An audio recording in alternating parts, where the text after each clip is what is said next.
நீங்கள் அறியாதிருக்கிற ஒருவர் உங்கள் நடுவில் இருக்கிறார். அல்லேலூயா.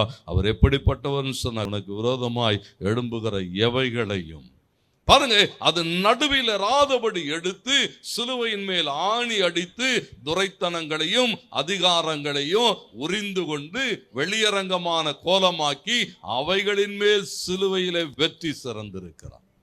தேவன் ஒரு பெரிய வெற்றி எடுத்திருக்கிறார். எந்த கையெழுத்தையும் குலைத்து போடுவார். உனக்கு விரோதமா சீல் வச்சிருக்கிறானா, கர்த்தர் எல்லா சீலை உடைப்பார். உனக்கு விரோதமா கையெழுத்து போட்டிருக்கிறானா, எல்லா கையெழுத்தையும் குலைப்பார் என்று சொன்னா, ஒரு பெரிய தேவன் நம் நடுவில் இருக்கிறார். நீங்கள் அறியாதிருக்கிற ஒருவர் உங்கள் நடுவில் இருக்கிறார். அவர் வல்லமையுள்ளவர். ஒவ்வொரு நாளும் தேவ பிள்ளைகள் உபத்திரவத்துக்கூடாக கடந்து போகிற போது கர்த்தர் அவருடைய சுத்தி சூட பாளையம் இறங்கி இருக்கிறாராம். கர்த்தர் பாதுகாத்தார். அவர் மகிமையானவைகளை செய்வார்.